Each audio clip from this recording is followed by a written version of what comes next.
In today's video, I'm going to teach you how to use agent mode in Cursor AI to analyze your project and review suggested changes. By the end, you'll feel confident turning on agent mode, asking it for help and carefully reviewing what it suggests so you stay in control of your codebase.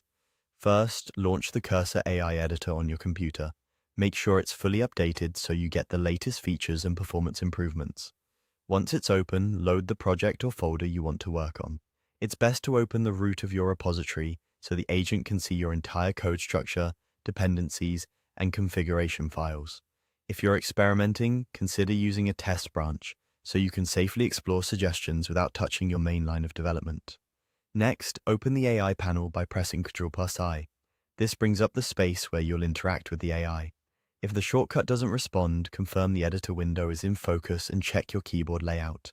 You should now see the panel docked on the side, ready for your prompt. Inside that panel, look for the Agent Mode option and click it. This view is designed for deeper, project-aware assistance, rather than quick one-off completions. Now, enable Agent Mode. Turning it on allows the AI to analyze your project context more thoroughly, so it can propose multi-file updates, refactors, or fixes grounded in your current code.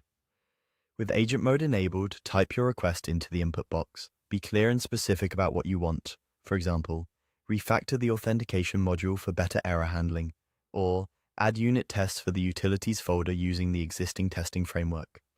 The more context you provide, like frameworks, conventions, or files to avoid, the more precise the suggestions will be. Press Enter to let the AI agent analyze the project. It may take a moment as it scans relevant files and builds an understanding of your codebase. During this time, avoid making parallel edits in the same files to prevent conflicts. When the suggestions appear, review them carefully before applying anything. Look at the diffs, file names, and rationale. Check for style consistency, potential edge cases, and impacts on performance or security. Verify imports, function signatures, and test coverage notes. If something looks off, refine your prompt or reject parts of the proposal. It's wise to run your test suite locally and lint the code in a separate terminal before committing. Thoughtful review ensures you benefit from AI speed without sacrificing code quality or project standards.